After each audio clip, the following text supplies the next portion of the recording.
Vous savez, aucune rébellion n'est sainte. Rébellion monte la sainte. Peu importe, et Boumara Abatou. Peu rébellion, Nyoso, où ils ont la mokile. Soit bon, ba civil, et Boumara militaire. Ba militaire, wala bara. Ni bali ba civil, papa ba civil, ba noko ba civil.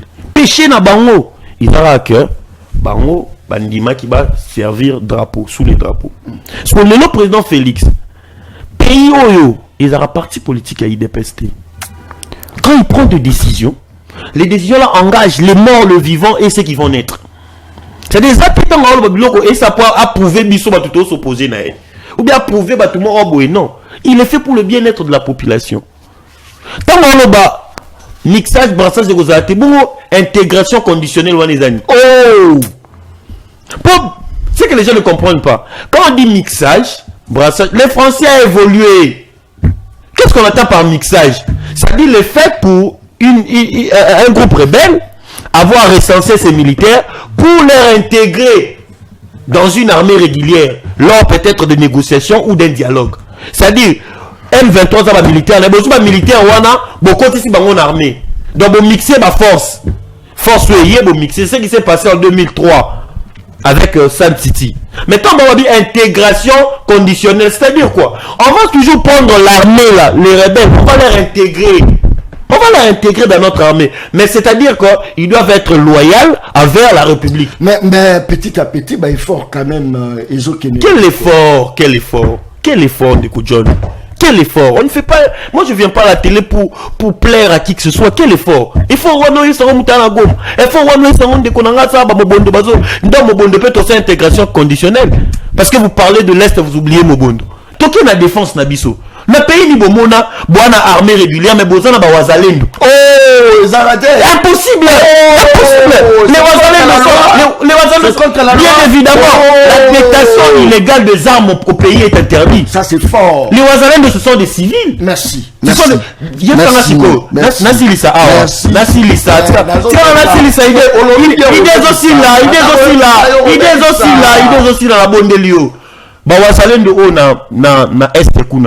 Babengani général au président nommé par ordonnance. Babengani général. Babengani général, président nommé général, chef d'opération Kuna Bambabi et Longinae Otolinga Roté.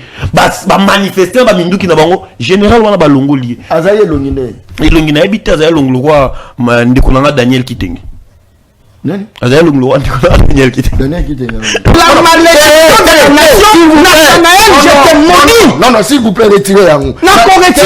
Je me base sur la loi. Non, s'il vous plaît, quelle loi? Je me base. Botanga, vous pouvez lire l'article 63 de la Constitution.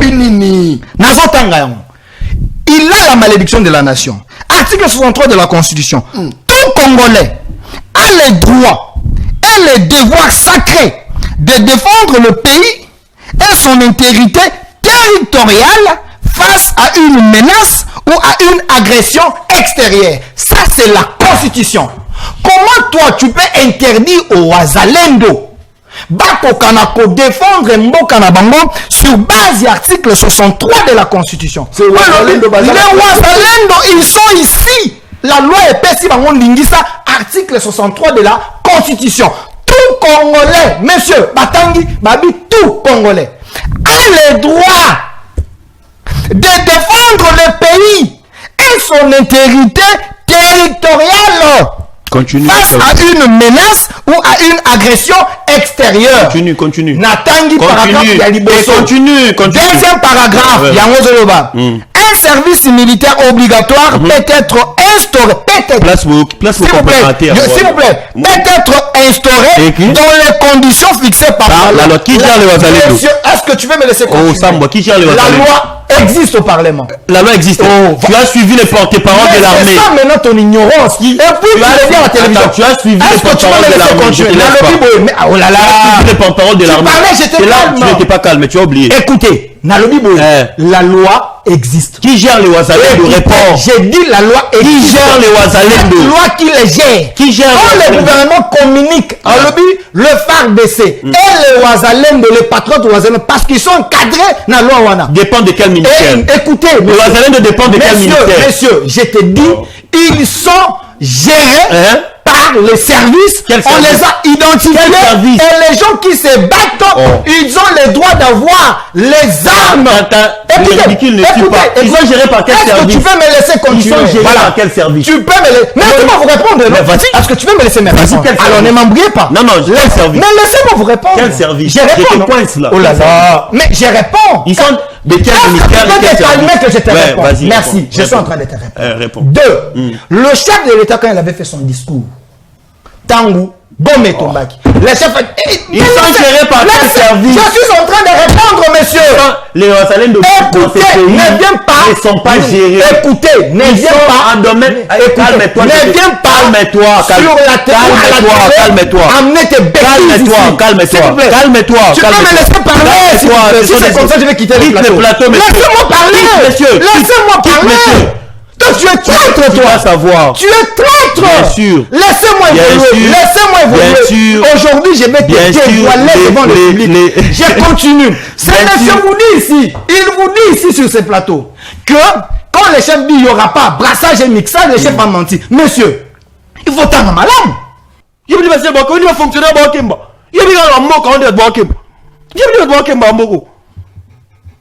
Je défends, je te maudis. Toi, tu me maudis. Il va pas se mettre dans Mboko. La malédiction commence à fonctionner. Tabatou. La malédiction commence à fonctionner.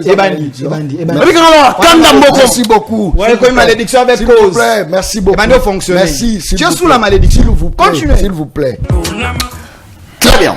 Mokolela mo nabino baladi une très grande émission na dimension ya continent d'Asie, émission nangai, émission na yo, émission ya population congolaise en général. Merci beaucoup pour la confiance. Au besoin qu'on fait ça, la journaliste non professionnelle mais très efficace. Ça c'est très bien. Merci beaucoup. Balabala ne mokondi. Est-ce que Balabala a courant, a maille? Est-ce que Balabala s'est retrouvé? Est-ce que l'élo de sécurité s'il na Balabala? Est-ce que Balabala a misala? Balabala a misala? Balabala za yo nangai oza kolandanga. Balabala za li médecin.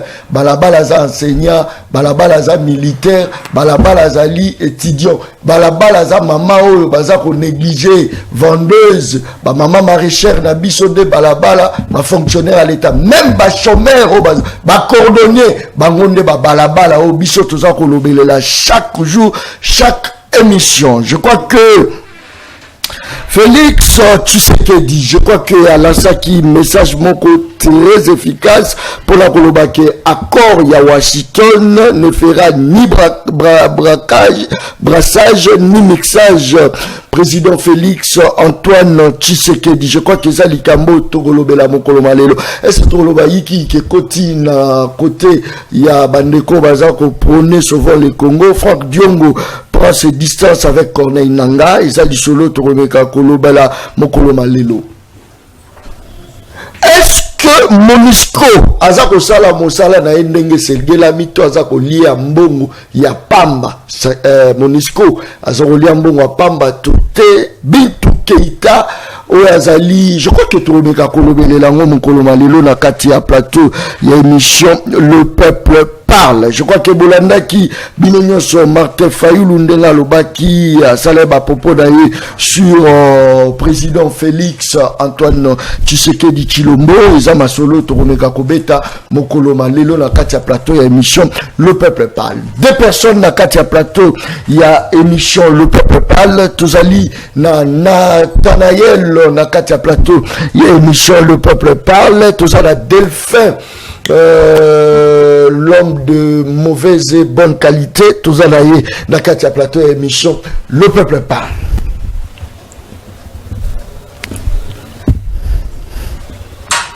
Ça c'est fort. Mite mezako vimba ezako beta bato. Soko zala moto attention, c'est le moment des zappés. Soko zala moto attention, c'est le moment des zappés. Soko zala moto tribalisme. Mema minasema. Oh nakikongo baba nini? Nakikongo baba ebwe fioti kaka. Soko za mutu ya bomu mitalio. Na plateau émission Le Peuple Parle, tolobara nyonso tobomba yelo roté. Ça c'est très bien. Attaque. Nathanaël. Mbotendeko John Kabamba, les journalistes non professionnels mais très efficaces. Na pesi mbote na co-débatteur nangai Delphin, na profité na pesi mbote na Bakia Rwanda biso. Na pesi mbote na président Félix Antoine Tshisekedi Tshilombo, Mukwa Tombolo, Nzubwa Bilumbu, Mwamai, Mulamba Nyuni, Kabamba Kanvita, Mbateli ba Congolais grâce nae ba fonctionnaire lelo ba futama kitoko. Na pesi mbote pambate ba policier ba matisi salaire ba komo $2000. Pesi mbote bisika zali pambate brassage na mixage au salemara te sous régime nae. Ça c'est fort. Na pesi mbote na Kagame ba okutana na Lola. Si mbote pambate ba voyage ça sala razongi sa mbongo etika la ndenga zongi sa na voyage à Liboso.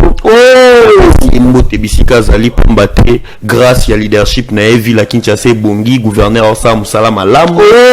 Tirage salemi banzele tongami embouteillage sili na pesi mbote pambate grâce na déployer awa tout ça na 30 jours pour na akokisi la biso bongo 38 000 km de route ou à la Kakibiso pour mbata lobaki était en année 2025 on ça 38 000 km de route donc des années etikali 30 jours pour ça 38 000 km de route na pesi mbote bisika zali pambate société na biso d'aviation comme na 60 avions na pesi mbote bon na président Félix pambate ala la rabutu mobimbate asali la ramboka makasi voilà nous anga souli paté côté ba fonctionner ba betele maboko makasi ba okutu ya mois de décembre ba futa ma le 5 décembre ba fiti malamu do na pesi mbote bisika zali nzamba batele la biso kwa tombolo pambate yende mobateli ya ba congolais. Très bien, message wana olansango pour la nini na pesi mbote wana olansango pour la nini parce que na kati on licho eza makasi soki bon na pesi mbote pambate bonde balingi to lobaka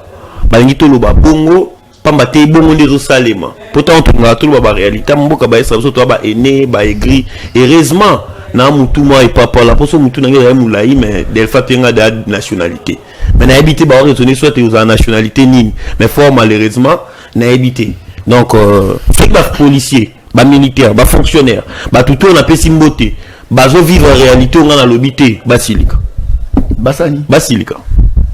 so na conseil bon ma basilika mais par rapport il y a ancien président de la République par rapport il y a 18 ans bateau tangi quand même on se retrouver tu sais qu'à l'époque c'était très difficile poto yemba que non l'osso kiti c'est moule kiti mais les lots toujours yemba que c'est moule kiti foufou kiti mais c'est quand même quelque chose de bien mon Congo ndeko John tangolo bara nini tango batu balobara ke régime il y a 18 ans il y a Kabila Tshisekedi d'ailleurs akiti sibiloko ezaki boete ta moni mboka oa ezaya Kabila te ezaki Tshisekedi te et le fois ba comprendre yango wana pays onde toza boye ba kufa na 59 ba kufela Kabila te ba kufela Tshisekedi te parce que comment est-ce que tu vendre biso ba congolais tu réfléchir muto fala sa malamu tu comparer na mal na le moindre mal ça n'a pas de sens. D'abord, le président Félix, tant à côté na pouvoir, à côté dollar na tonini, à côté mboke zaki na stabilité nini, à côté d'instituer zaki na ndenge nini. Kabila a été chassé ici pourquoi? Na 2015.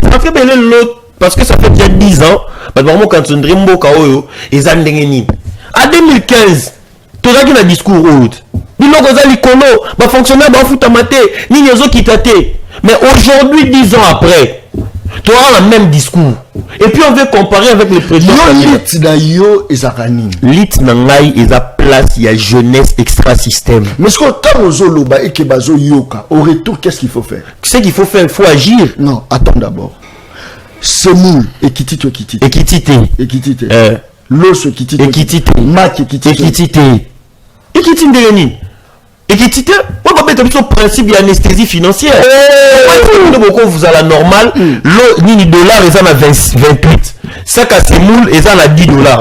Ce qu'on le lot, ça, c'est moule, est à 28 000, $1 est à 28. Ce qu'on le lot, qui ici, ça, c'est moule, est à 24 000, $, est à 22 000. Ekitite, ekitite.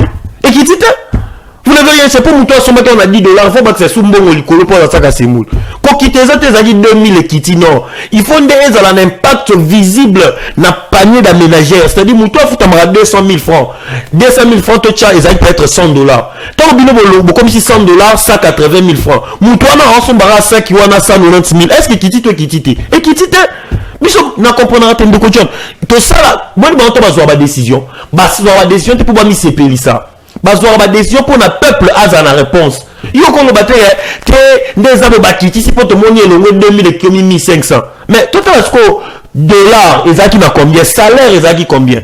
Na la place bakiti biloko ba matande salaire. Oh, na place bakiti ba biloko zarande salaire ba matara des salaires. Batiki biloko ba chômeur en vie. Est-ce que ba tout baza la misala la calme de John. C'est fort. To bunda awa to zara na posa ya mutu so zo musalati. Mais tu auras la posa de climat d'affaires et à la CENI. Mutu o akoki kozala na capacité ya kindosumba nani makala na bitabe. Tango ya te kango na ipen asali mo bénéfice na eka ndenge sengi. Biso bazwa ba décision te pour plaire aux autorités. Mo lo bat babosa na. Ba décision tout bazwa na mwenzi etali bango te. Bango balia radio. Bilo biso de somba bango balia. Oh, oui c'est Kiti. Non na iso ke bon. Non na lia quiz. Et bon chencha. Ah on lia moté. Moi j'aime manger ce qui est bio. Oh, la ambition au Caucase, c'est que eux ils mangent. Biso bio retour l'os le Kiti. Oh, chenchar et Kiti. Oh, puis c'est Kiti. Bah on va lire à monter. C'est le petit peuple. Et puis d'ailleurs c'est là où nous devons. Un combat nanga, ils aura ni pour na Tshisekedi, ni pour na qui que ce soit. Mon combat c'est la jeunesse. Aujourd'hui on a tellement souffert. Tony Okwami de Kojon. Tony Okwami depuis 60 style l'eau. Tony Okwami. Donc il y a des moments où moi quand je parle de la jeunesse, Batbaboula raté, aux arts revers, Maramoso. Mais admettons, réfléchissons un peu. Réfléchissons un peu. Il faut te réfléchir.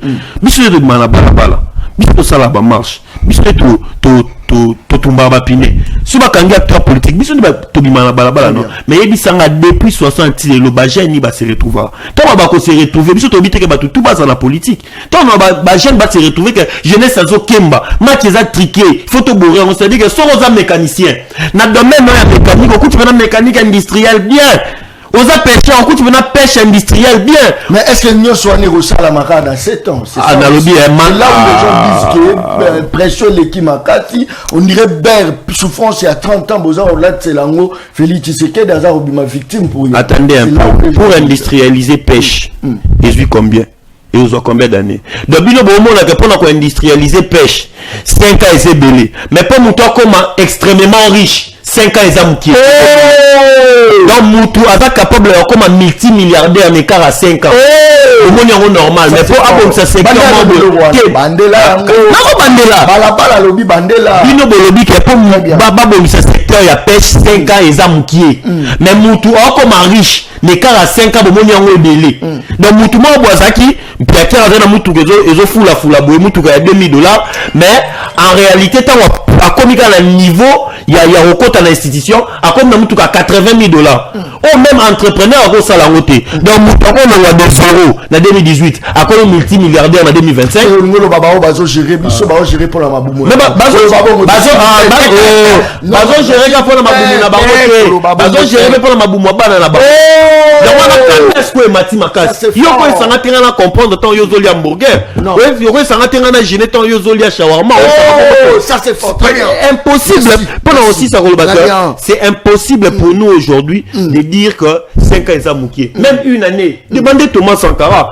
À 4 ans seulement on parle de Burkina Faso. Tu vois là à 4 ans. Il y a pas 4 ans kaka et ben là ça à 4 ans. Le nom de la oh bien na président biso mon colonel. Nani to Ibrahim na lobi na mais président Mukolo. Président Mukolo. So na mwana na leki na na osamie. Ah.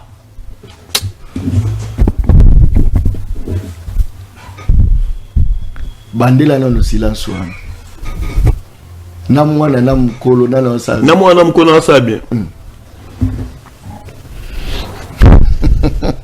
Ça c'est fort. Très bien.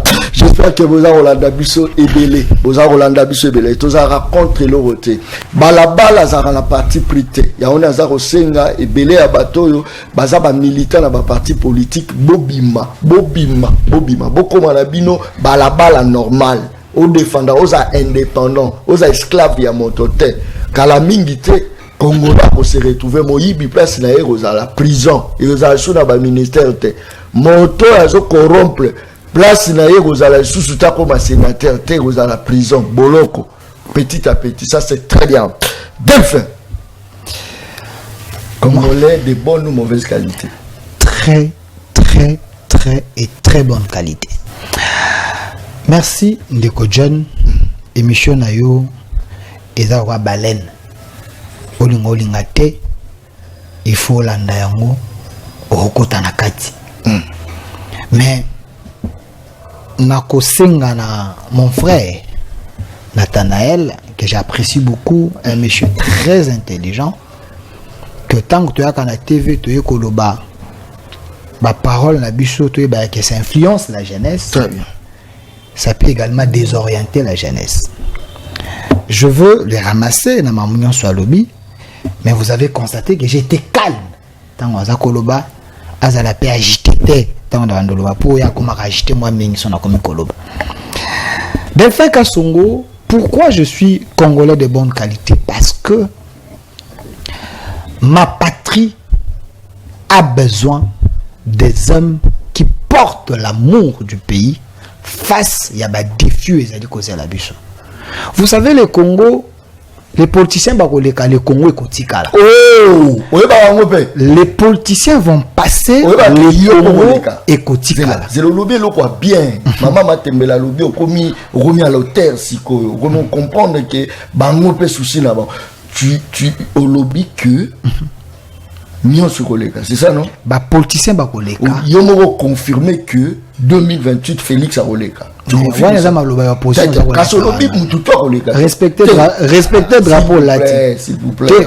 Respectez le drapeau latin. Au lobby, mutoto koleka. Non, na lobby, bah, politicien, bah, koleka. Mais Congo est kotika là. Mais tika ngana évolué. 2028, bah, politicien, bah, koleka. Bah, Félix, bah, politicien, bah, koleka. Bah, politicien, bah, koleka. Mais Congo est kotika là. Ça, c'est fort. Pourquoi nous devons défendre les Congos? Je précise que je suis porte-parole d'un mouvement défendant les Congos créé par Maître Oscar Moubiayo et apolitique sur base de l'article 63 de la Constitution. Tout Congolais azana ndingisa pe makanisi pe boanya pe obligation à défendre les Congo.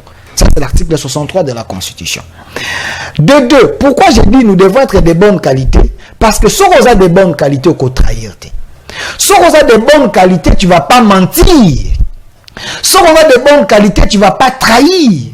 Si on a de bonnes qualités, tu ne vas pas négocier avec les rebelles. Si on a Congolais de bonnes qualités, on a un bon citoyen. Alors, nakende na makambo ndeko onokomba lobby ndeko nangai. Ya liboso, j'ai appris que Nathanaël, vous êtes un opposant, il semble radical, mais ces derniers temps, vous voyagez avec l'argent, il y a régime. Oh!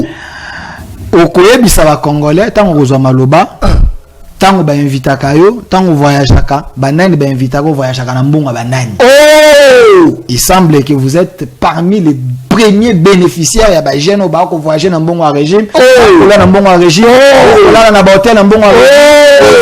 On critiquer Tshisekedi na plateau. Ça la paix sincère. C'est ça aussi être congolais de non, il voyage. Nathanaël, il voyage avec l'argent à régime. Alors que ça la conférence dans bon régime. Après dans bon régime, a son téléphone à Sika dans bon régime. A commis la santé dans bon régime, mais il vient ici à ça pourquoi ça va congolais. Il doit être sincère et vrai et honnête. Yami Balé. Moi mon balé Alim Bisangai, c'est mon frère. Soit c'est un opposant sorcier, inconsciente, ou soit Azaïe na sorcellerie consciente. Par là, on lui banini. Tant qu'on Nathanaël a koko sa fongoli miso a koko sa ba congolais.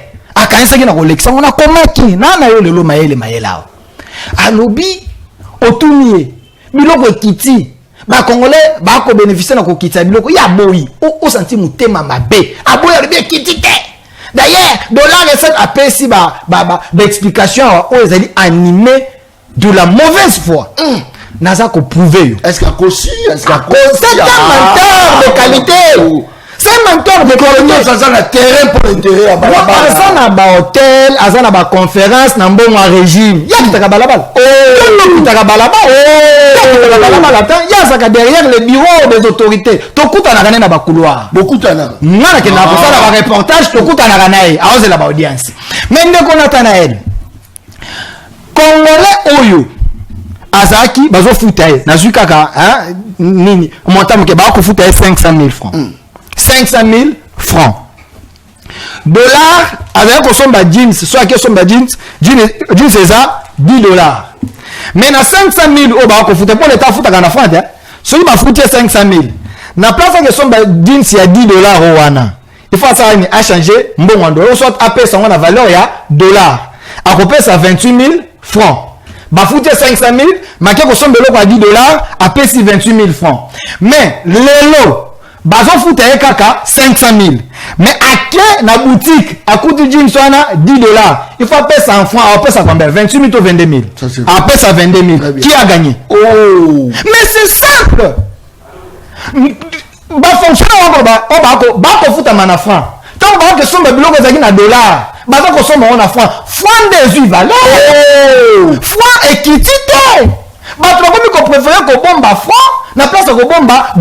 Akoloba yango teza motema mabe. Akoloba yango est-ce que ça donne à l'attendant ezaka eloro mobobo sali yango après tozonga na biso na ndenge zalaki ndeko yo soki amoni nanga lobi amoni Kagame lobi nda mémoriser on se sert maka ba réunion ya gouvernement ba troika nyonso ba communication nyonso ba pesa ya gouvernement ya landa yango te madame Soumina lobete mosala o ezali fruit hasard te bazui temps va travailler. D'ailleurs, on a la campagne à chef de l'État, sa chef de l'État, $, équité. Ils ont commencé à travailler pour pas comme un résultat. Donc, écoute, pendant un temps, va maîtriser les mesures, le Bessanini, et Colombotique, elle va se battre équité. Mais il y a Kolobayangote. Maman, on va se carton impiodi. Par exemple, na 50 000. Le nombre qui sont à 35 000. Yo c'est que biloko kitité. Mobile na ba futa ka embo na fonction publique ba futa ka enfant. Avec le somba, azali bénéficiaire. Pourquoi mon mobile yo ndeko na ngao camarade na ngao à cause de la motema mabeti na niveau attention linga ka tseke te linga Congo. Congolais de bonne qualité.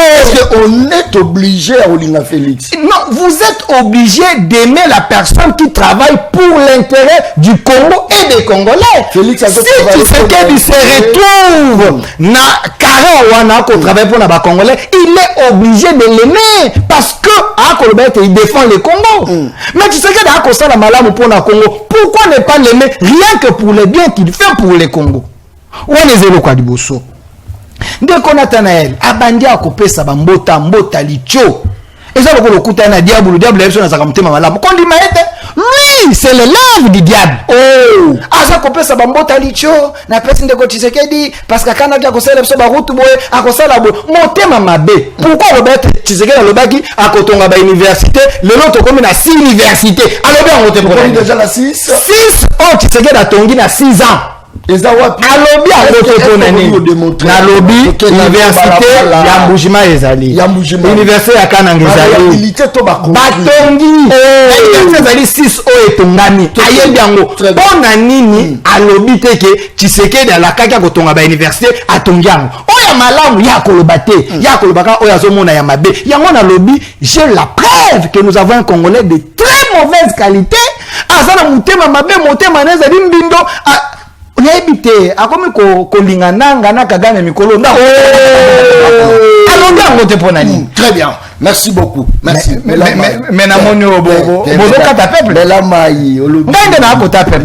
maï, ça c'est très bien. Batouaza Rolanda Bisso, ma message est ça de partout. Nazar Osenga Bino, merci pour la confiance au Bozar Opé Salangai. Merci pour la confiance au Bozar Opé Salangai, journaliste non professionnel mais très efficace. C'est l'unique au hasard la politicien. À la partie politique était balongola été par moi mbonga kufuta ndaku ya ngoyo. Balongola ya Moïse te, Azaya Moïse te, ya Kabila te, ya Félix te, ya Fayulu te. Celle au balobagate que soit tweeté pour la biso té celle biso loberaka balabala soko lobi bo baro yinayo mais en réalité ça c'est très bien. Nathan Félix Tshisekedi, président de la République démocratique du Congo, à Lobi, on ne fera ni brassage ni mixage. N'est-ce pas qu'ils allaient message fort par rapport à l'accord à Washington. Merci beaucoup Ndeko John Kabamba. On répondre à la question rapidement, mais permettre à moi Moukié na élaguer un peu moi fausse information ou Ndeko nanga auti koloba pour nanga na bandi était vrai pour naï. Abibwe quand on a des bécili. Abi Nathanaël a voyagé dans le régime. Bon là c'est na ba hôtel. Bazo foot là. Mazo a critiquer régime. Donc régime oyo il faut un bon pour critiquer bon. Donc régime oyo il faut un bon pour na inisa bango pas peuple. Donc régime oyo il faut un bon pour na bimisa mabe na bango. Et puis donc on a plus puissant parce que ndeni non un bon régime non c'est logé bien. On dit là c'est la bonne musala on reste critiquer bon. Ah mais non mais je suis très puissant là. Je suis très puissant.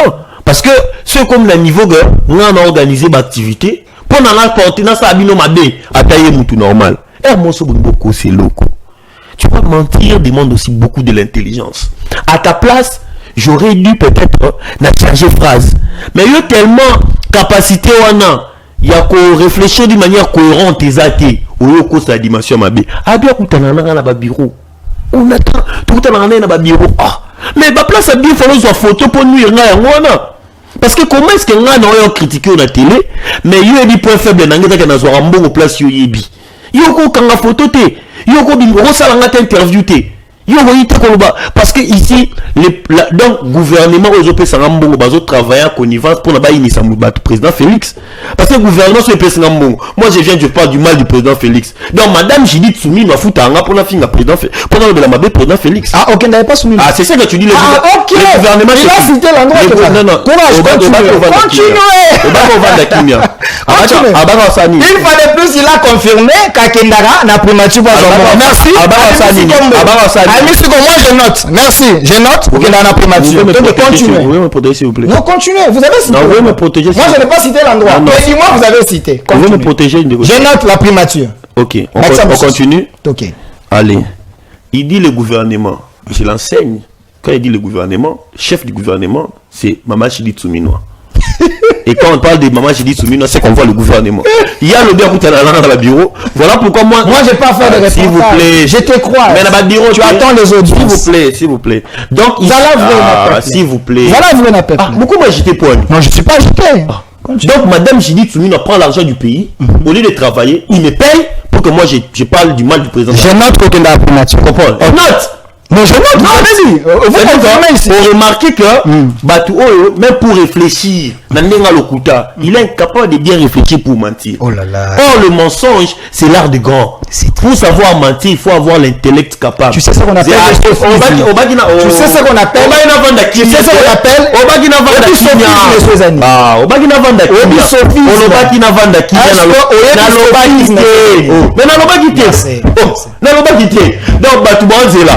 babomisa bango banzela basomba ba avion ba fonctionnaire ba futama mais maman j'ai dit toi préfère futanga na chômeur. Vous avez cité son nom. Je parle de parce que il s'agit de Yendo Lobeli au gouvernement. On est comme monsieur. Non on est caté. Il est dévoilé. On est caté.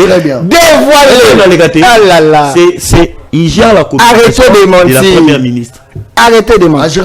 Il gère la communication de la première ministre. Déjà, ceux qui sont à la primature,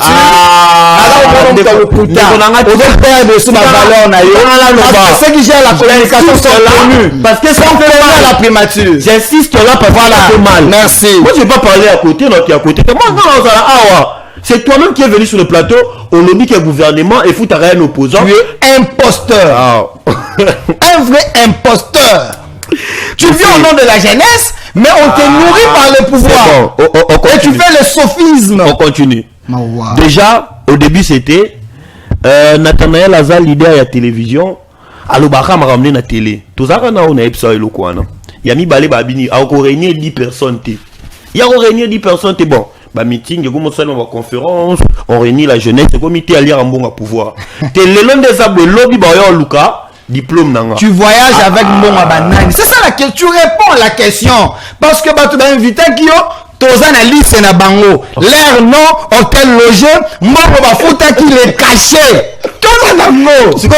Parce que tes partenaires c'est pas les débats. C'est pas les débats, s'il vous plaît. Si laisse-moi.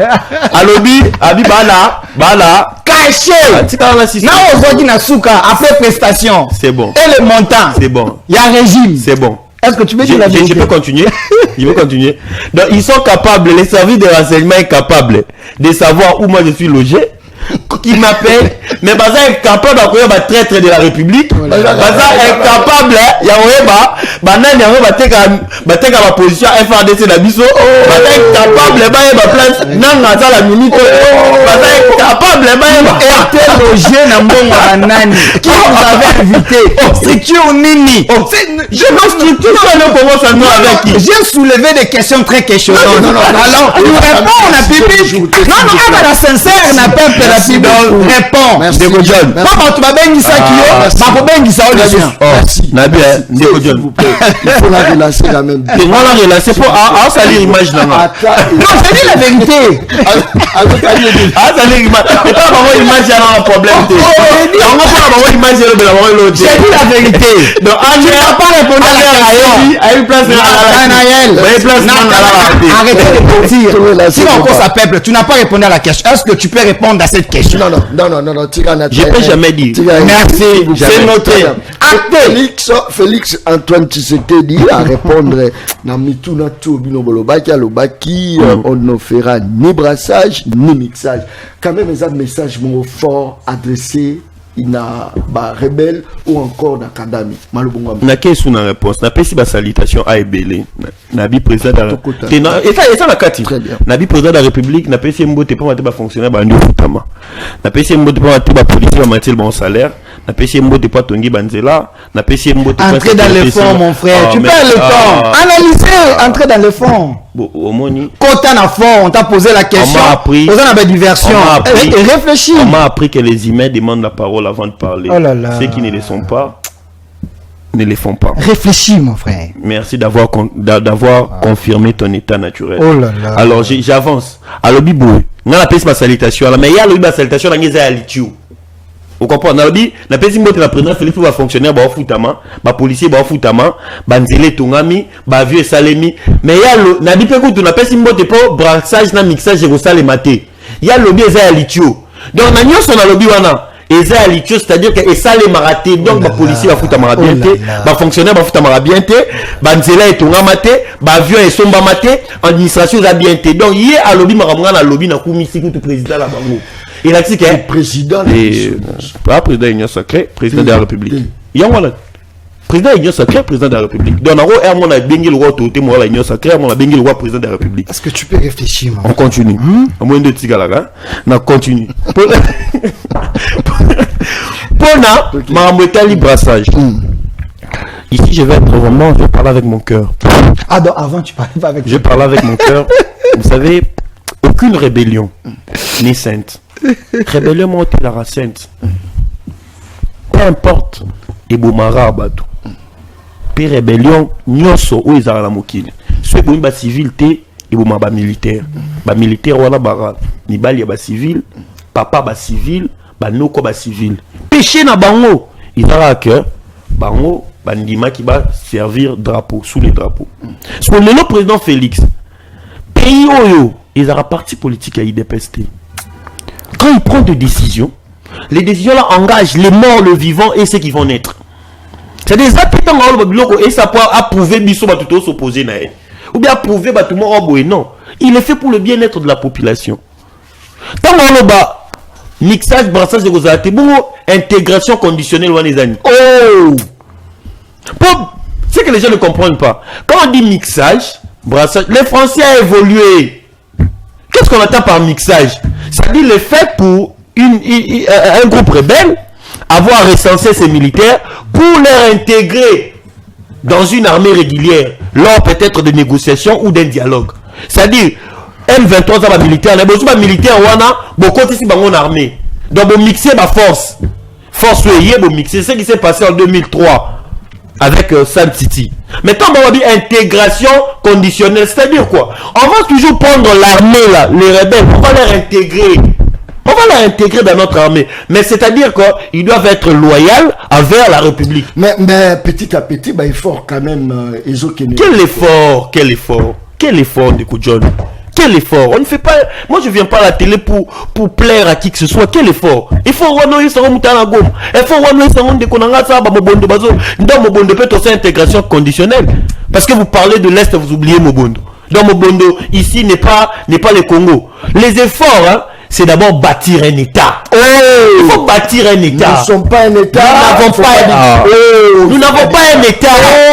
Nous n'avons pas un État. Pour être un État, qu'est-ce qu'il faut? Il faut faire asseoir l'administration, la sécurité intérieure et la défense intérieure. C'est ça l'État. L'État, c'est la capacité de se défendre. L'État, c'est la capacité de fonctionner à l'aide d'une administration sérieuse. L'État, c'est quoi? L'État, c'est la puissance. L'État, c'est quoi? L'État, c'est la dissuasion. C'est ça l'État. L'État, ce n'est pas le président de la République, le Parlement.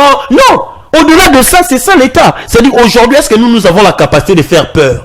Est-ce qu'aujourd'hui, nous avons une administration qui fonctionne? Est-ce qu'aujourd'hui, nous avons une politique étrangère? C'est quoi la politique du ministère des Affaires étrangères en Abysso politique? C'est quoi le discours? Il y a l'ambassade. Toi, tu as déjà lu même une note technique de nos ambassades. Pour dire, c'est quoi la politique? Aujourd'hui, est-ce que nous avons une puissance intérieure? Quand tu vois un policier. Puissance intérieure. Est-ce que nous sommes dans la puissance intérieure? Il y a son policier, Lélo. Réflexe pour le bosser dans l'année. Mbangu. Aussi Zimbabwe. Mayele na téléphone. Et zappe bango nyoso. Zela. Et ça bango nyoso. Il y a bien Bazali. Zela même ça. Très bien. Mais ce comme on policier, réflexe elle bosser ça, faut na batama ou bien na kima. Or, policier dans un représentant. On appelle mutuna na soki chauffeur à moni roulage. Il faut mettre ça à glace.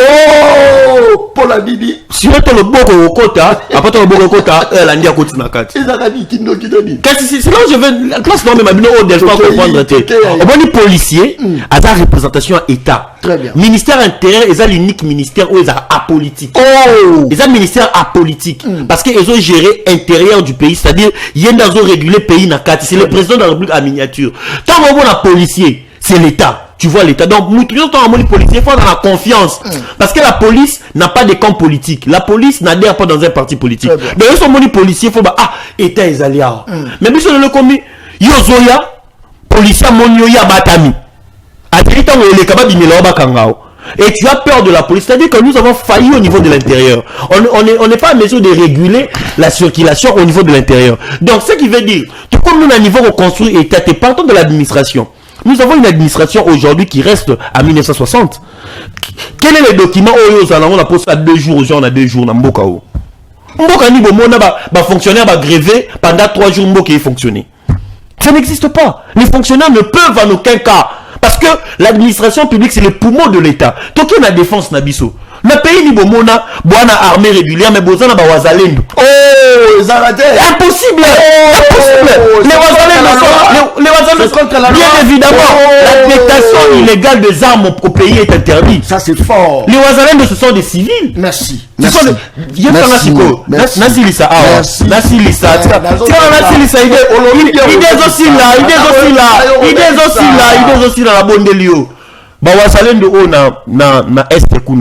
Babengani général au président nommé par ordonnance. Babengani général. Wazalendo Babengani général, président nommé général, chef d'opération kuna bango babi elonginae otolinga ngote.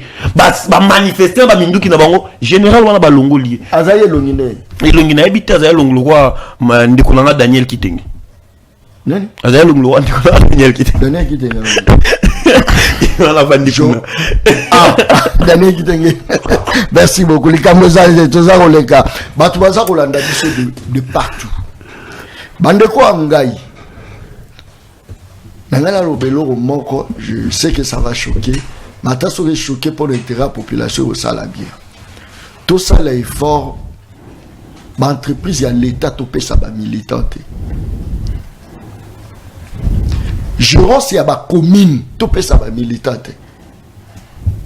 Au qui kokende kuna le roi bataki militaire sur le pakala motoyer poisa azwa bonne vie et mers aye ozwa nini to document songolo et pakala ma se retrouver na bataille le noabi yo za militaire parti songolo pakala bo pesa. On doit éviter à confier ma commune na ba militaire. Ça c'est quel pays? Ça c'est quel pays? Au militaire makasi zo commune, au militaire makasi que nous reçoit entité songolo pakala. Non, au mérité joie yango. Au mérité joie au Jefrem. Au mérité joie nous n'y sommes le pakala. Totika biloko wana naza ko répéter totika. Bota la ba commune nyonso bo pesi ba militaire commune tozo kuva.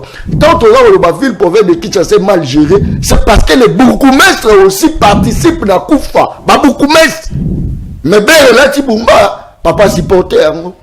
Oro supporter. Oro ba ya kalamu ya. O John ozawapi. Gouverneur azala posalo. Boko mina posala ngaka lelo. Lelo nde boko na bobe nganga te. D'ailleurs nazo changer numéro bala bobe nganga après on peut ça un vrai numéro. Numéro ba infiltrer ba yokango. Ça c'est très bien. Delphin. Martin Fayulu Madidi. Les Congolais ont le droit de connaître les contenus réels du projet d'accord que envisage de signer avec Kagame. Voilà, ça s'adressait Nandeko Félix Antoine Tshisekedi pour le Congolais. Bazana posa yakoye ba contenu. On dirait moi zizanie za na kati ya ko balkaniser ya ko teka mabele ya mboka Congo. Voilà Martin Fayulu. Ce projet doit être rendu public.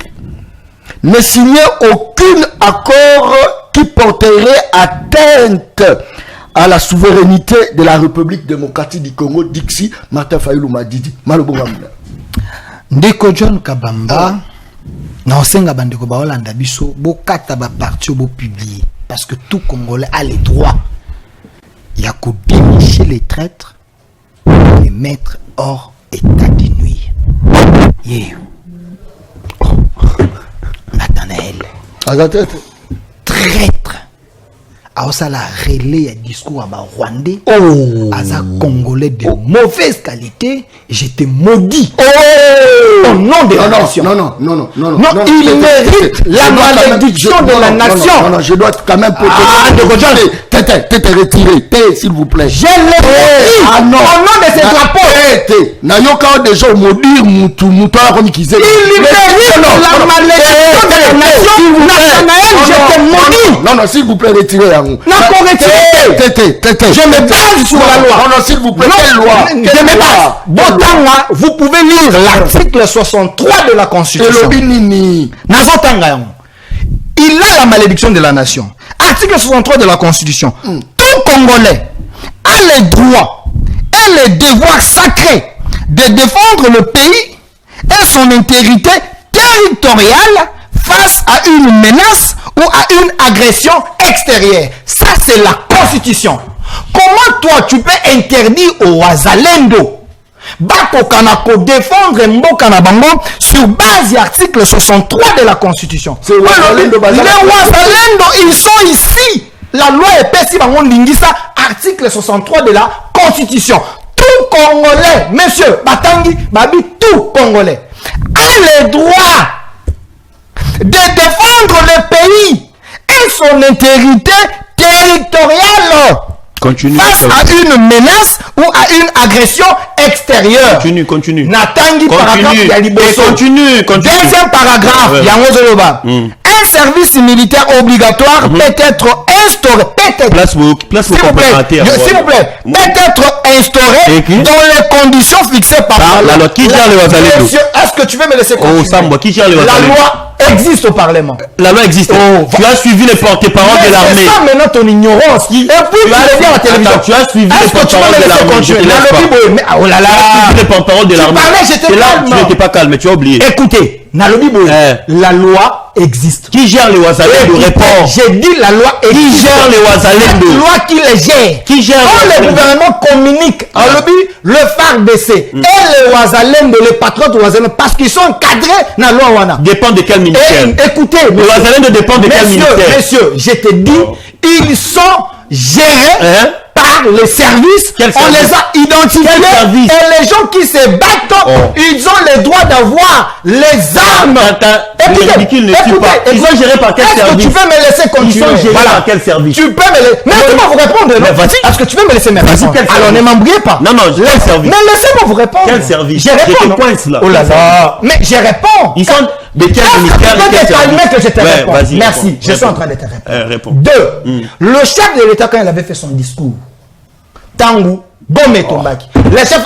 Ils sont gérés par quel service? Je suis en train de répondre, monsieur. Les Wassalènes de écoutez, ne viens pas. Ils ne sont pas gérés. Écoutez, ne viens pas. Calme-toi. Ne viens pas. Calme-toi. Sur la télé. Calme-toi. Amenez tes bêtises. Calme-toi. Tu peux me laisser parler. Si c'est comme ça, je vais quitter le plateau. Laissez-moi parler. Laissez-moi parler. Donc tu es traître, toi. Savoir. Tu es traître. Bien sûr. Laissez-moi évoluer. Laissez-moi évoluer. Aujourd'hui, je vais te dévoiler devant le public. Je continue. Ce monsieur vous dit ici, il vous dit ici sur ce plateau, que quand les chefs disent qu'il n'y aura pas brassage et mixage, les chefs vont mentir. Monsieur, il faut t'en malade. On a dit, on l'a qui? Oh là là. Est-ce que je peux parler? Je suis en train de répondre. Tu es en train de m'embrouiller. Parce que tu m'énerves. La communication, c'est une communication incendiaire. Il y a mensonge. Écoutez, na projet d'accord ton accord. Laissez-moi parler. Laissez-moi parler. Vas-y. Balobi. Défendre les mensonges, c'est difficile. Est-ce que je peux parler? Vas-y, mon fils, vas-y. Parle. Balobi, la réintégration. L'intégration à la carte armée. Et Kozala. Au cas par cas. Ça veut dire quoi? Ça veut dire que Basoda Oyo Yabiso, rappelez-vous que quand on a Goma, ces rebelles ont récupéré Goma et Bukavu. Ils ont capturé Basoda Nabiso. Bamemi bango na centre ya Rumangabo. Basali bango lavage à mémoire. Bakomi ici bango ba M23. Vrai ou faux? Oh là là. C'est vrai, tout le monde va dire sur la vrai. Vas-y. Alors, quand il y aura cette signature, l'État congolais ne peut pas. L'État congolais ne peut pas laisser ses soldats pas comme des rebelles, pas comme l'État congolais. Voilà pourquoi. Les rébellions, ce sont des Congolais patriotes.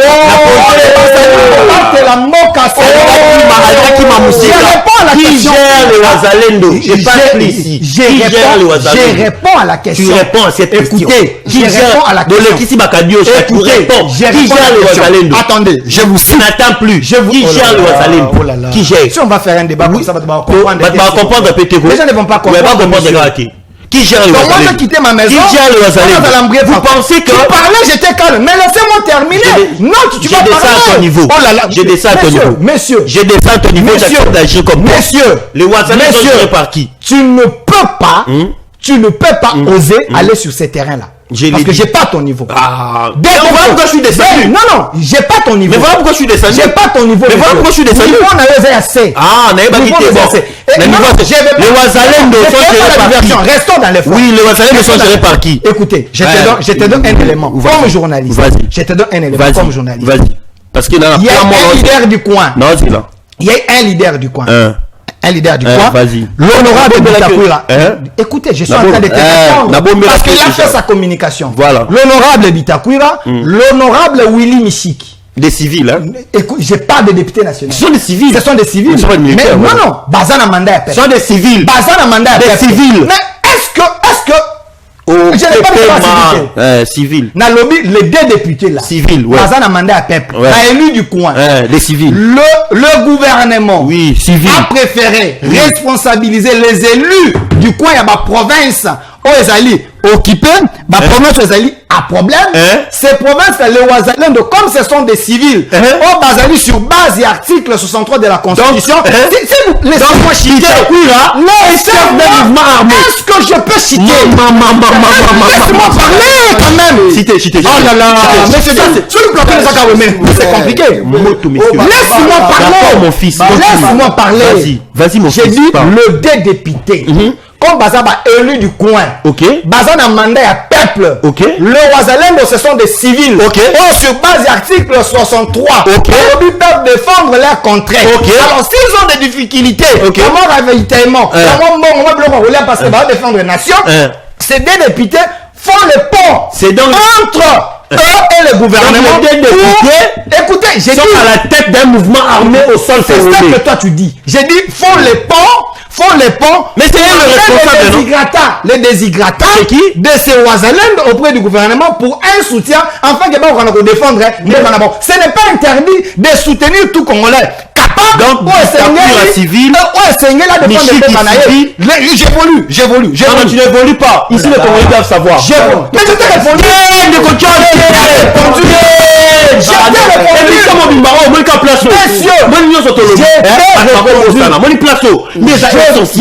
répondu. Les porte-parole de l'armée. Il dit que nous on ne gère pas les Wazalendo. Les porte-parole de l'armée. Est-ce que moi il dit on collabore. C'est-à-dire que c'est un mouvement armé. Collaboration, collaboration. Cette collaboration. On connaît que la détention illégale. Comment on gère là-bas? Quelle est la justice applicable? Messieurs, quelle est la justice? La collaboration. Quelle est la justice applicable au Wazalendo en cas de forfait? J'ai dit la collaboration à des niveaux. Quelle est la justice applicable quand un Wazalendo commet une infraction? C'est une collaboration. Ceux qui vont commettre infraction, c'est une collaboration. Messieurs, si un Wazalendo commet une infraction, qu'est-ce qui va se passer? Écoutez, je prends Nanga, ce sont des rebelles. Kabila, ces gens-là, sur base à Luani. Ce sont des rebelles. Sur base à Nanga, je sais que c'est un rebelle avec M23. Quand le Wazalendo s'élève, et aussi quand il tue, quand il chiffle, quand il malmène, vous êtes pour. Je défends l'armée, pas le Wazalendo, monsieur. Vous êtes pour que les rebelles tuent le Congolais. Je suis pour que l'armée congolaise prenne la force. Monsieur, vous êtes pour que les rebelles tuent le Congolais. Je suis pour que l'armée congolaise prenne le moyen. Que les Congolais ne se défendent pas. Je suis pour que l'armée congolaise monte à puissance. Donc vous acceptez. J'accepte quoi? Rwandais, Congolais. Accepter que l'armée n'a vu ce que Monsieur, les Congolais ont le droit de se défendre. Bien sûr. Si les Wazalendo, mais pas de l'abrutissement. Si les Wazalendo pensent qu'ils doivent tuer les Rwandais parce que ils ont le droit de les Mobondo ont raison. J'ai dit ils ont le droit. Donc tu dis que les Mobondo ont raison. Donc vous communiquez pour Kabila. Donc tu dis que Mobondo ont raison. Vous communiquez pour Kabila. Parce que sur le plan des droits, devant la justice, on a prouvé que les Mobondo sont sous-traités par Kabila. Ah donc tu défends les Mobondo ici. Parce que les Mobondo les M23. Écoutez, si vous défendez les Mobondo, na posé yo na tiel loi na tiel loi j'ai na procès mais les Mobondo disent qu'ils défendent leur territoire na procès Kabila ça a été prouvé qu'ils étaient soutenus par Kabila s'ils étaient soutenus par Kabila toi tu défends les Mobondo donc Wazalendo sera dit messieurs ils ont les porte-parole dit ils ont le droit de se défendre des civils. Oui, Michel qui donne Mobondo. Par des rebelles. Matin, midi, soir. Et ils n'ont pas le droit de tuer les Rwandais. Ils n'ont pas le droit de se défendre. Ils n'ont pas le droit. On avait Bango dans la droite. Il faut Rwanda hier, à Kouti Bango. Il peut tuer les Rwandais ou agresser le Congo. Est-ce que Rwanda a un mandat ni? Les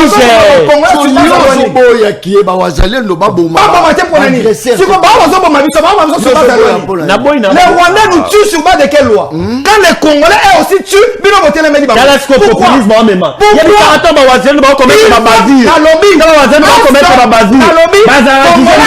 pourquoi par les étrangers? de tuer les Rwandais, bien sûr. de tuer les rebelles. Les rebelles rwandais au Congo. Non, les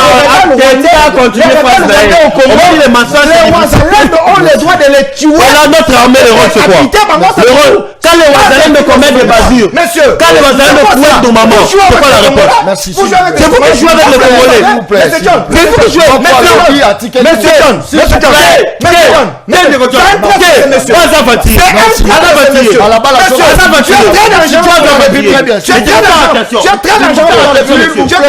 S'il vous plaît. Tu es contre la nation. C'est là la relation. S'il vous plaît. S'il vous plaît. Vous t'accordez armée à servir patrie nae. Bino vous avez botié na ça fouta ma biate et puis je dis le Wazalendo. Messieurs, toi tu blagues avec les militaires. Voilà pourquoi tu blagues avec les militaires. Regardez-moi Azolobani, il avait dit quelque chose encore très dangereux. Messieurs, calme-toi.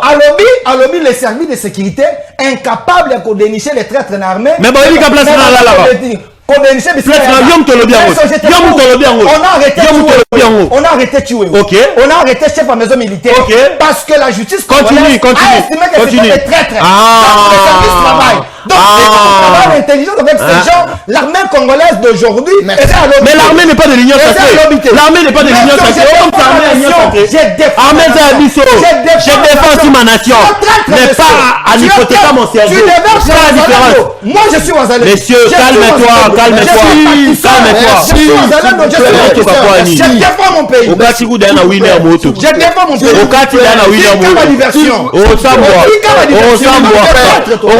Messieurs. Non, s'il vous plaît. Mais ces messieurs exagèrent. Messieurs, toi tu penses que c'est un Congolais de bonne qualité, monsieur. C'est un Congolais de bonne qualité.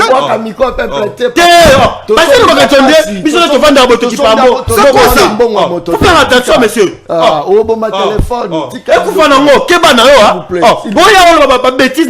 J'ai été maudit au nom de la nation. Tu mérites la malédiction de la génération. Je ne défends pas le Congo. Que les morts sont coupés dans un. Pas bimela, on a boutou. Pas bimela, on a bandotonayo. Que tous les morts congolais, pas bimela, on a bandotonayo. Messieurs, faut faire attention. Pour des billets verts que vous touchez là, vous faire attention. J'ai dit faut faire attention. Regardez la brutalité. Des rebelles, regardez la brutalité. Les gens sont en train de mourir à cause de ces pays.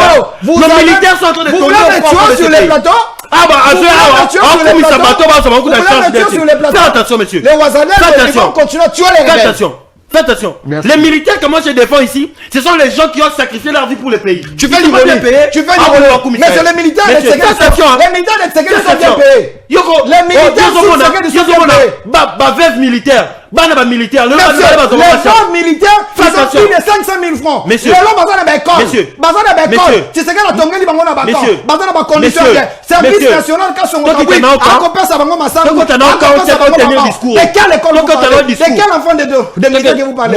Aujourd'hui, ils sont bien. Le service national. Mais c'est que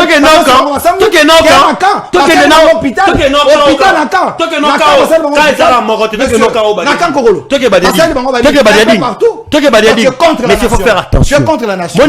Non,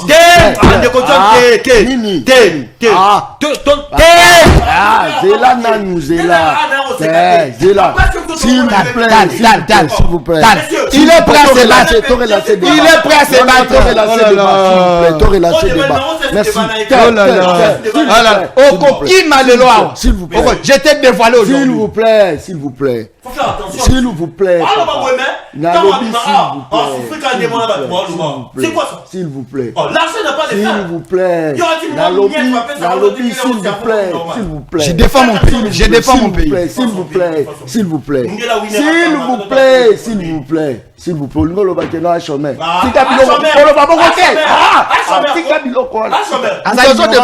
Moi je suis journaliste. Est-ce qu'un journaliste a chômé? Un journaliste a chômé? Est-ce qu'un journaliste a chômé?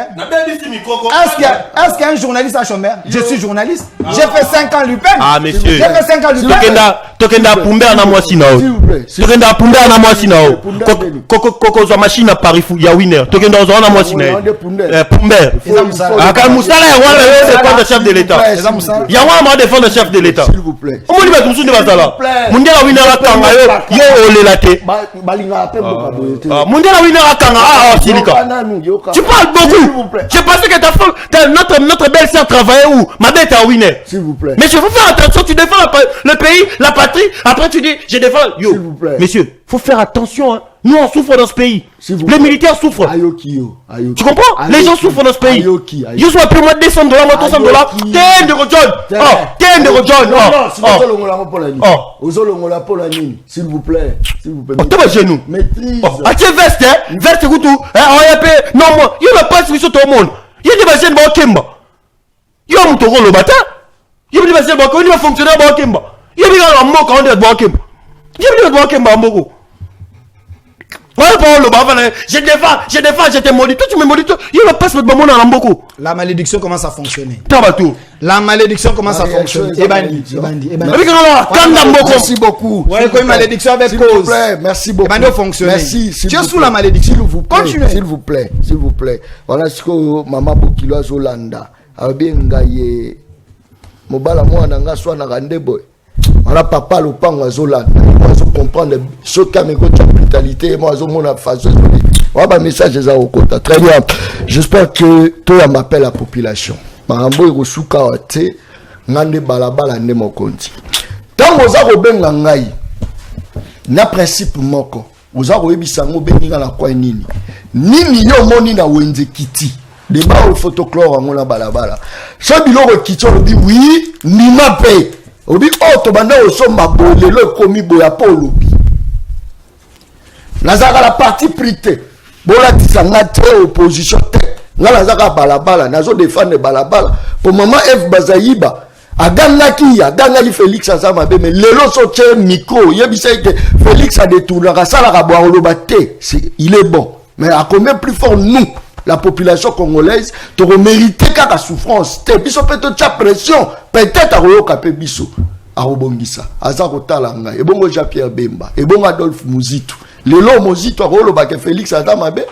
Tout n'est pas micro. Entre Félix et Martin Fayolou. Qui est le président élu? Ah oui, c'est Félix. Pour l'anime, il y a un Bissote.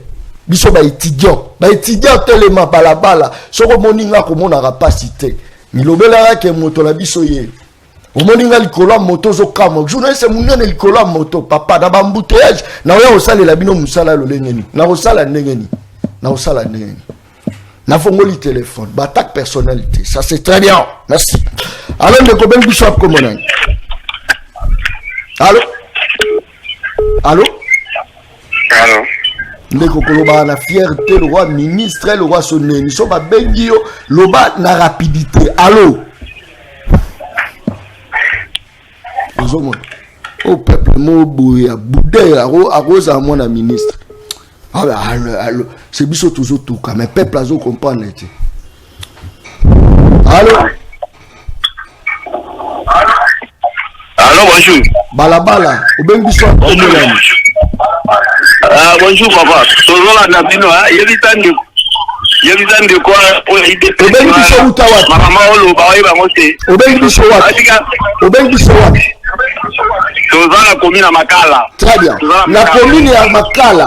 Biloko nini s'il vous plaît yokangai yopoza mangu makasi na lobi boy biloko nini na wenze omoni ke sali mwa ko kitandambu zala nanu franc biloko nini biloko eza ko kitate eza ka temul na loso esili ye mamoni nazo lo balati ba 20 mama zo lo baze bango ti IDPS yana président ba 2028 ko ba lo ba kenyi alobi biloko ezo kitate batangi semul na loso saini emati au peuple infiltré. Monsieur, au fin de peuple, attention. Alors, oui, le allô, monsieur John. La zone au Kayo, na lobby, hein? Obengi wapi? Na beni depuis Masina. Très bien. Na Masina, tant aux gens rekota wenze. Biloko nini? S'il vous plaît, yoka nani? Yoka. Na lobby boye. Tango za kokota wenze biloko nini omoni esali mwa kokita eloko moko eza kokita te bato bazo souffrir ye aye wana po défendre babuzoba ye soki bazo pesa mo ba $100 ba $50 aye po défendre babuzoba po ani atika ba bêtise na oloba akeba na ye yo comme instrumentaliser peuple ngana loba mon peuple là vivre ngana mona ma délai allô ndeko que dis-moi ce monsieur wana peuple la mabe wana allô wana peuple de mauvaise qualité allô ndeko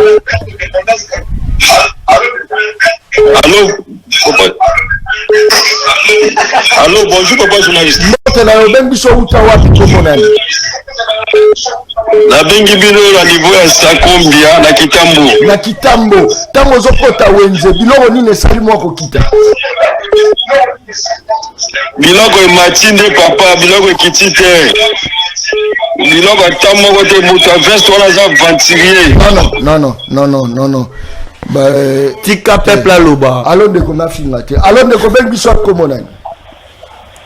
Allô? Allô? Obengi biso wapi? Allô? Oui, naza koyoka obengi biso wapi? Na komi na munga fula. Na bengi bina na Kombo Cédric. Eloko moko ekiti na wendeza te. Eloko kita ya kutaki avant l'époque na 350. Lelo eza na 750. Ko tokolo de kiti nani?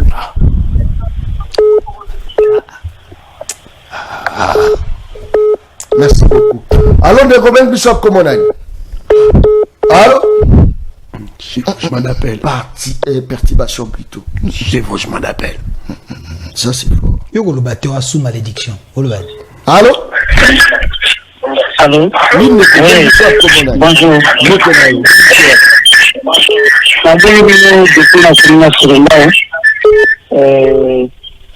Eloko okita eza te personnel eza te parce que soki otali bakitisi nde dollar me bakiti biloko te donc wana eza bayoka baescroke biso anke dollar biloko mosusu bozosomba na dollar ezalaki na 28 bozosomba biloko na 28 kaka me biloko ekomi na 30 000 francs dollar ekomi na 22 000 eloko nini okosa na te ozoka soki azokosa na te ozokosa yango biloko kibika. Merci beaucoup. Allô, ndeko bengi biso akomo nani? Allô? Oui, obengi biso wapi? Bonjour. Obengi wapi? Na Kisesu. Na bawenze biloko kiti to kiti te. Na biloko nini oyo deja kiti? Na bawenze qui a 25, qui a Semoul, et comme il a trafiqué ici. En plus, Batinga courant, on a 85 000, on a 62 000. On a pas de peuple de bonne qualité. Dis-le, mon souffle dans ta vie, par rapport à l'autre, on tombe dans les tours, on va réédition et ça la Merci beaucoup. Très bien. Attends, bon, il faut pas bien ami. Un tes peuples la mauvaise qualité, instrumentalisé. De combien de choses comme on a? Allô? Allô? Allô, Ndeko? Oui, on a besoin de Kuzenya depuis Kingabwa. Très bien. Na Kingabwa kuna biloko kiti pesa ya romata na Kingabwa. On a biloko tozana na MT. Na Kingabwa tokomi ko vivre kwa Mongolo na Banzombo. Non, na mutu na yo faut répondre na mutu. Parce que etant zela na biso ezali. Ah, pelo kwa ko leka na ngona. O ta kona mai. Ndeko, o ko yoka ngana nani? Allô? Au peuple moko indiscipliné. Allô? Oui, indiscipliné. Indiscipliné. De mauvaise qualité. Ba peuple la basé belé. Très mauvais. Yo so bengo yo kata question te. Ka ko loboko mingol. Allô? Allô? Oui, allô? Oui, ne ko ben biso uta wapi? Na Hollande bino. Na uta grande na Lemba. Na Lemba. Tango koti na buenze biloko nini esali kokita. Ouais.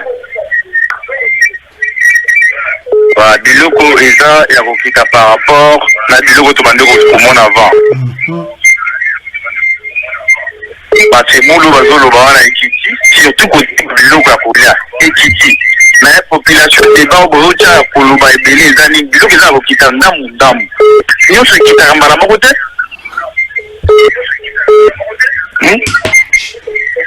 Yango wana nayoki nanga ba peka ya réponse ilikande ko travail tableau wana ya pambre bato. Allô, ndeko ben biso komo nani? Allô? Allô? Allô? Allô, ndeko? Allô, bonjour. Bote bayo ben biso komo nani? Uta wapi? Ce komo nani? Na vengi depuis quelque part mais toi là tu pas non. Quelque part ils ont raté. Oloba place au bengi biso. Allô, ndeko ben biso komo nani? Allô? Oui. Au bengi biso wapi? Allô? Obengi biso wapi ozo kala ozo s'ensemble. Allô? Allô, bonjour papa. Mbote na obengi biso wapi comme nani? Alengio à partir de la commune Angeli comme on a gradi. Très bien. Tango koti wenze biloko nini sali mwa kokita. Papa ngala ngana senga kana ndeko activer. On sait la te yo répondre non na mukina na nga. Zela, s'il vous plaît. S'il vous plaît. Yo kangai na lobi boya biloko nini sali kokita la wenze Angeli. Na nini sali o. Na soki batu ba oloba semoul na loso kaka mukiti na prix ni dollar ala ki combien? Soki ala ki 28 000 et kiti 26 000 dollars à 22 000 est-ce que kiti et mati kutu azaozo na kwa ya calcul te. Alors ndeko ben biso akomonai. Bonjour Tegocho. Mbote na yo ben biso wapi?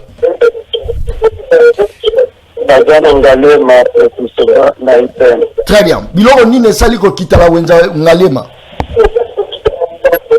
Biloko ekiti na wenze ya ipej ezate le compteur pour mati. Dernier appel. Allô ndeko. Allô? Oui, ndeko ben biso wapi komonai? La langue depuis Pigeon. Depuis Pigeon. Pigeon za la commune nini? Ngalema. Na ngalema. Biloko nini sali mwa kokita? C'est pas un biseau. Et l'autre, quand nous allons aller de Raïsa.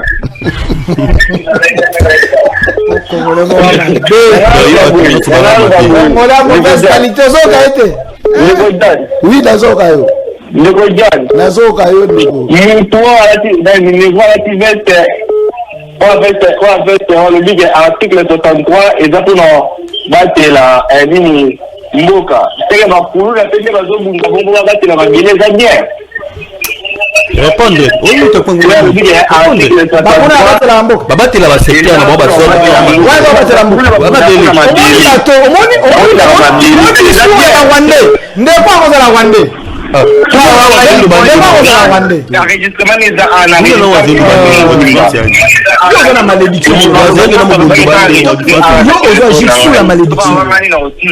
merci beaucoup, très bien. Alors, nous devons nous faire comme on a. Allô? Vous encouragez les criminels. Yo mto encourageant merci beaucoup. Est-ce que lui il encourage les criminels, toi tu appuies. Moi j'encourage l'armée. Il encourage les criminels. J'encourage l'armée. J'encourage l'armée. Tu es de mauvaises merci s'il vous plaît. J'encourage l'armée. Le salaire est lancé parce que toujours de naochité. Je crois que caméra na biso ekitaki na université ya Ipen. Na université ya Ipen wana to kitaki par rapport ba rimer o ezalaki moi ebele na ba réseaux sociaux que université ya Ipen ezala bosoto. Bato baloba moi biloko ebele je crois que na kitaki na terrain wala boza komona image ya université ya Ipen non ezalokuta campagne il y a intoxication, il y a diabolisation. Rien, l'IPEN est propre, l'IPEN est très bien, ça ne sert à rien de faire tout ça. D'ailleurs, c'est l'université, c'est la politique, je crois. C'est la politique. C'est la politique. Non, l'IPEN, jusque-là, il y a les services d'enseignement avec le comité les nouveaux comités de gestion. Je pense qu'ils travaillent parce que j'ai fait aussi une spécialisation là à l'IPEN. Okay. Donc, moi, je pense que nyonso na moni na bâtiment wana bazo boaka ba nini ba salité na moni ba image mo boya ba salité wala bazo déjà c'est ça lokuta Ipen les a propre Ipen les a bien sûr au côté Ipen ça donne envie d'étudier tous les bâtiments et je vois pas là où on va voir la saleté là-bas. Donc moi je pense que aux toilettes ça saleté. Non et puis il faut dire aussi par rapport à Rimero Bazolo Bakeba Fouti Saka ceux qui 500 francs pour na batuba iriner. Il faut savoir que ce n'est pas important de parler d'une politique universitaire en dehors de l'université. Très bien. Tout comme à niveau de dissocier institution en autre. Moi je suis les fruits de l'arbre, je sais comment ça se passe. Donc quand j'ai vu ça, les autres derniers cas image établissement mais image paye à Bissau Très bien. Parce que moi j'ai fréquenté l'IPEN, j'ai fait la spécialisation là-bas, donc il n'y a rien. C'est appelé en tout cas, encore une fois, image, il faut que ça image, il y a université, il y a IPEN. En tout cas, franchement, na côté IPEN, na Milobé Nabi, nous sommes où? C'est vrai, c'est qui n'a moto la qui sa bosoto, na la qui sa bâtiment ma paix à l'époque, il y a IPEN, c'est qui n'a tout la société qui est recteur, il y a Kalabalo Moulaï, c'était moi. Na la qui sa ba image voilà. Mais c'est que je vis, mon cher ami, Soko Boya Ngozandoki. Je vous dis.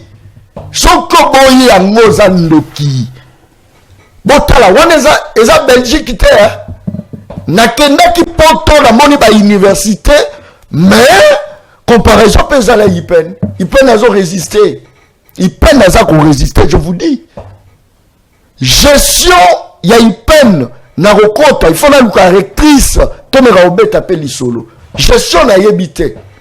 Mais en tout cas, on a moni, en tout cas, ils ont maramoussous. On a la moni maramoussous. Maramoussous. C'est vrai, même au pays, ça fait partie de la gestion. Mais quand il faut tout quota, à tout la loi, question sur la politique. Ils ont balabala, il y a une image à l'appui. Donc, bateau bazar ou la qui ça, les réseaux sociaux, que l'université a salité, image yangwana, très propre. Bah, toilette, au monde, ils ont bah, toilette, il y a des étudiants. Ba toilette betido botala image ya IPEN to lobaka nyoso mabete Nathanaël a outu lobango nyoso ezaka mabe botala bâtiment botala l'IPEN vraiment ça va en tout cas félicitations surtout la rectrice félicitations na bato nyoso baza kokamba dikab félicitations botala ça c'est l'image Mutalobi John actuellement c'est les journalistes les mieux écoutés naza koloba on ngala loba bato bayo ka bayo ki basale lamu. C'est le limite qui a pression, pas de pression. Regardez l'image de l'université. Nazo Baksali Loba par rapport à l'université à UPEN. On a Nathanaël à l'obin à l'ongoli ma malédiction d'Amunachaki parce qu'on a l'obin ma malam. Très bien. Parce que UPEN Oyo. Est-ce que Naza produit des stades? Naza produit à UPEN. J'ai fini à l'UPEN à 6 place à poubelle. Na 6 licences à UPEN en 2015. Et je salue professeur Ekwampok et on a battu mususu IPEN otomo na lelo ngai seki natanga na IPEN ezalaka boite ezalaka bo soto mais IPEN na lelo ezali propre campagne ya mabe oza contre IPEN bandeko botika parce que ezali université bo tchanga na mambo politique te awa IPEN ezali propre makambo nyonso ezali bien et soko ke na IPEN au convier ba université di bandate parce que ce que le chef de l'État a fait c'est parce qu'il a compris que les étudiants congolais bazana droit ya kotanga na esika ya malamu ya pas que l'UPEN ba université c'est des belé oyo batongi oyo ezali kozala malamu zana ba condition malamu UPEN ezali propre chef de mais il faut le pas voilà pas sérieux sur Kabila ezala la salité mais sur Tshisekedi est comme propre ezali malamu ezali bijou moto ya saleta misi mosolo ezala okotanga comme ya mona lobi Tshisekedi c'est un Congolais de bonne qualité et ma gestionnaire ya IPEN bazali de bonne qualité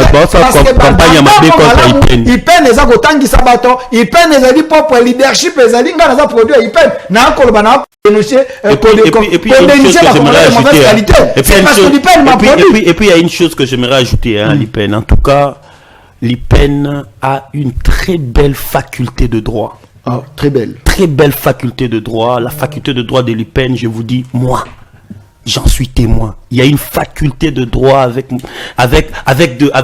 tout. Avec des professeurs de qualité. Mon IPEN, les arabes pédagogiques, IPEN maintenant a une faculté de droit qui donne envie. Et la communication aussi. Il y a des professeurs. La faculté, nous sommes là.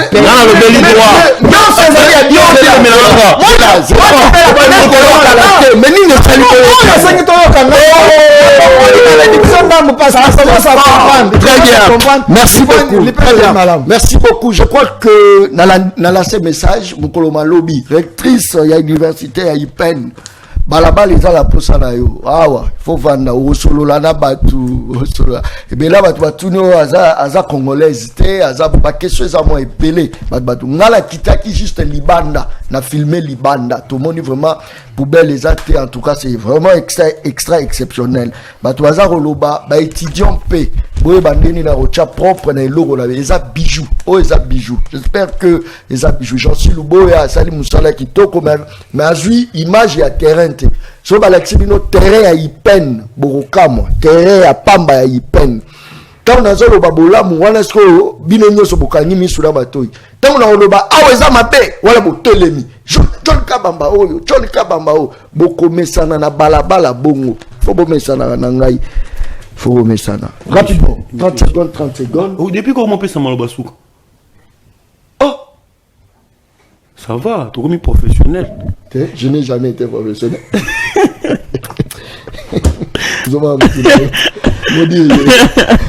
Malédiction. Très bien. Rapidement, est-ce que Monisco a joué la rôle na bien Monisco malobonga moulani? Bon, faut que Monisco est en mission de paix. Et alors, dans le cadre de la mission de paix, il y a une offensive. Non, lui, c'est la paix. Et je pense qu'il fait son travail par rapport à la mission. Si on va changer une des missions, on va bien. Mais lui, parce que c'est la paix. Lui, c'est la conservation. Je pense qu'il fait son travail comme il se doit. Donc, je n'ai rien à ajouter là-bas. Il fait bien son travail. Parce que c'est la paix. C'est la paix.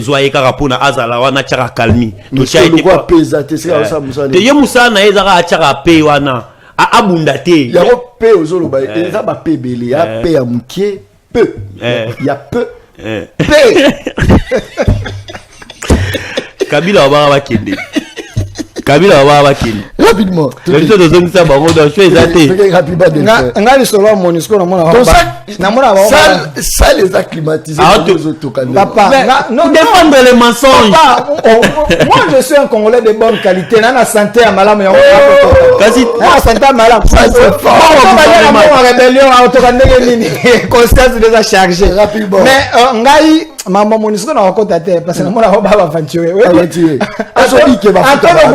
Antonio Guterres c'est une armée structurée, ce sont des aventuriers de mauvaise qualité. Alors, ngai makamuna koloba na kolanda ete na peuple omoni peuple moko bengwana wana peuple moko epola peuple moko fouti peuple moko de mauvaise qualité. Non ba finga. Mais messieurs, omoni c'est messieurs ici. On tourne peuple glone kiti. Messieurs, non.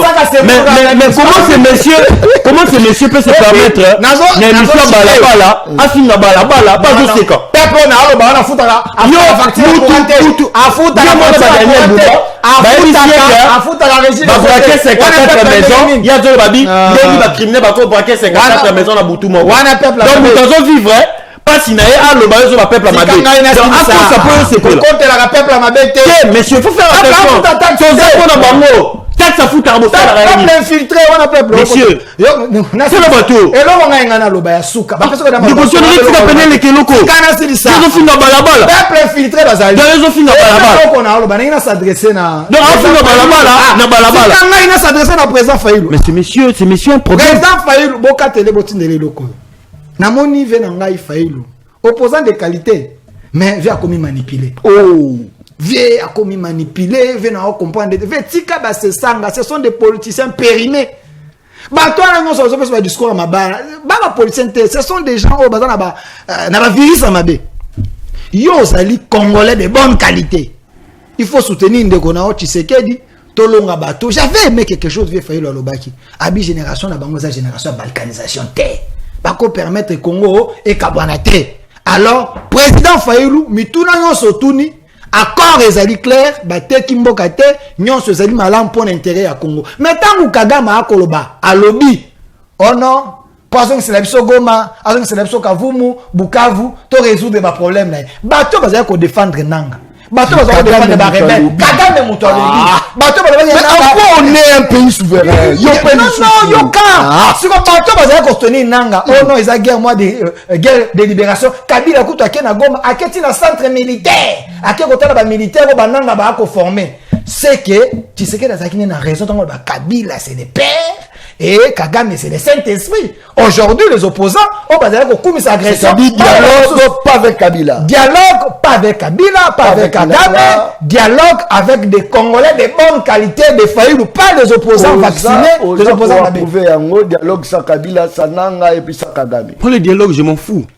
Le problème de la jeunesse n'engage pas le dialogue. Je m'en fous. Yo, jeunesse, déjà, parce que moi, aujourd'hui, quand je parle, s'il vous plaît, moi, quand je parle de la vie de la population, on entend le dialogue en 2003, le dialogue en 2015, 2016. Moi, je m'en fous. Est-ce que ces dialogues-là vont aboutir au problème du pays? Est-ce qu'aujourd'hui, la jeunesse va se retrouver? Ou bien, on aura mon poste mort, Daniel Kitengalo, poste mort, moi, jeune mort, on a un ministère à jeunesse, et puis c'est quoi la politique après? Moi, je parle d'une jeunesse qui doit se réveiller. Aujourd'hui, on ne doit pas hypothéquer notre avenir. Si le dialogue, c'est un moyen pour faire taire les armes, je suis d'accord avec ça. Tout le moyen sur Est, ils ont une intégrité territoriale. Mais si c'est pour résoudre le problème du pays, je pense que ce n'est pas ça. Parce que le problème vient... ministre à jeunesse, à Bensibino na 20 mai. Bokende, journée opportunité. Bokena va CV na bino, na ba ministre jeunesse. Grâce Coutinho, à Bensibino rendez-vous des opportunités. Et Miguel va CV na yo, ba DG ba kozala exposer problème na yo, ba lukelo musala kende. Ministre jeunesse, musala ni bazwa kango. Ba DG bazwa. On ne va pas mission. Opportunité. Yo auto défendre des jeunes sur le bel monte point. Au le bel monte point. Mon mta mabe na yo. Oza contre ba jeune. Joie journaliste non professionnel pour n'anisco la 4 émissions. Ndeko Daniel Azar. Aya, yara bo pesa ta balabala mboteti. Namona la ba descente bozala ni. Yende mtu fo. Yakaboye. Pesa la micro. Pesa Ndeko Daniel.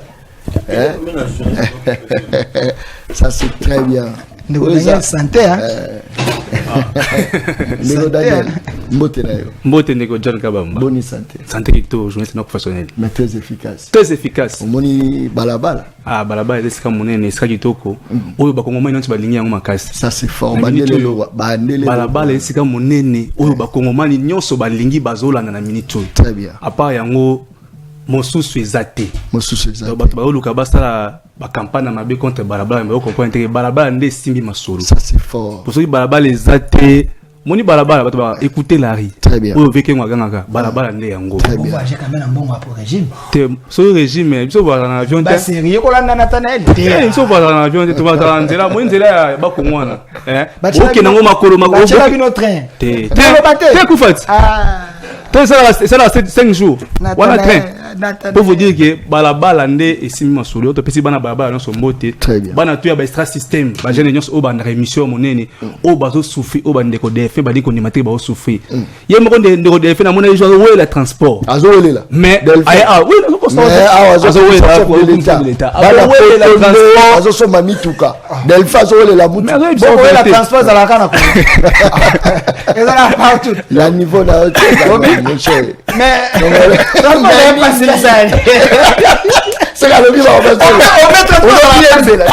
transport là qui passe là on essaie de mission à défendre on a non donc on va défendre moka on a pas moni il so leke très bien mbo mala mais ça ngou ya transport mo c'est ça tempo ni embouteillage pour France ba journaliste bine na France pe ba wele la kazo n'importe quoi tout ba pressé za malamu te ba tabola ka pressé mboke tambola malamu te to ndima yango to ndira mboka il faut quoi pour mboka tambola malamu bakonzi ya malamu le wa liboso le roi nani tangela nga mokonzi ya malamu te na mitso basate basate na mona mitso o banso ba DG ya malamu na malédiction c'est-à-dire Félix Atigala o te akele na o ba DG malamu wa malamu za ki fone ba jeune nani accueilli nani siko ata yo pour comme dirigeance nani vous avez de bonne qualité mais comment ça pour na bon fois ça c'est fort droit de terre très bien merci beaucoup na batunyo so merci na yo na landaka mingi ndeko la lit eza lit to continuer en otino na suka merci beaucoup en tout cas franchement ce tobito lâché match yo eza triqué photo boré match comment se fait-il ngana fiancé na nga yo posa na jeep uzoya pena na jeep bima na yo ya osko balabala e mo azolobela na balabala ozoya penda boye oyebisi madame la nanga na moto banani batindaka bino bosala ba choix bien te ba ministre naza otuna na ba mandataire batu mususu bino boza kosala ba choix ya bien te mais boza ona ba jeep maneti kaka bo omona kitika maneti kaka kotala ba étudiant tabatu kaka boza kaka match exact, il faut te borer. Il faut borer ça. C'est-à-dire fiancé na ngai. Nga nazo zele la moto, yo dué la mutuka. Et puis numéro ya pamba, numéro zo pese la $100. Mais le crédit, appelle-moi. Bandeko ngai. Tala sorte telemité. O surtout la penza que oza la salle. Oza poser la madame na yo aya po bobalana. Mais ba devient nzela. Batine na Dubaï. Je vous dis, biloko tozolo ba biloko bomona ba je. Ne comment quoi critiquer nga makasi. Mais lelo apesanga abenga bi John, vous avez raison. Na ba biloko toloba. Je vous dis la vérité. Mon ministre, pas comme ministre, au Kangaboate, au côté, l'enfant d'excellence est là-bas. Oh, na John dit, monsieur, ils ont passé ton quota à côté. Ce qui te quota, ton quota, balabala, ton bébana. Tous à la solidaire, balabala. Roulage, pas au monde à chauffeur, pas au monde en haut. Quand ça t'est à yo, il est qui a chauffeur, t'es, tous à la main, dans la main. Policier, pas au monde en haut. Étudiant, pas au monde en haut. Fonctionnaire pas au monde, tout travailler main dans la main. Comment on peut tika mokonzo, tu battre la mokonzo, ça sincère au bon sa vie na yo tiki. Oh yo, comme na yelo comme kanga batu. Yo bisanga. Oh, moto yo faut balukela nenye, otuna yaya, neni yo ba no ba ke poto. Neni ni ozo sala anniversaire ya moi, otumbeli ngomba mobima anniversaire ya moi. Mais nyana zo souffrir. Bato kotuna bango za balabala ete. Ya balabala tout élément. Moto zali médecin soigner balabala. Lobi eza nzambe. Tokutana na médecin moko aboya ko soigner type mobo. Mais médecin wana se retrouve à l'accident. Asa ko senga bo memanga. Mutwala zo la tsabi ngayo boya obeta ngatonga. Omoni siko menazo memayo. A sauver médecin wana. To travailler main dans la main. Lobi eza nzambe on ne sait jamais. Lelo yoza la mai, mais lobo yoza ngape mai. Lelo zota mwana mutuka, lobo luka wewa. Naza ko ebisabino, naza ko loba nazo répéter, na lobi opération to sunga na biso balabala. To sunga na biso la biso. Mais tango zo sunga mninga ko cha caméra te yayete. Kata émission si yayete. Kata. Sky opération Toboy distraction.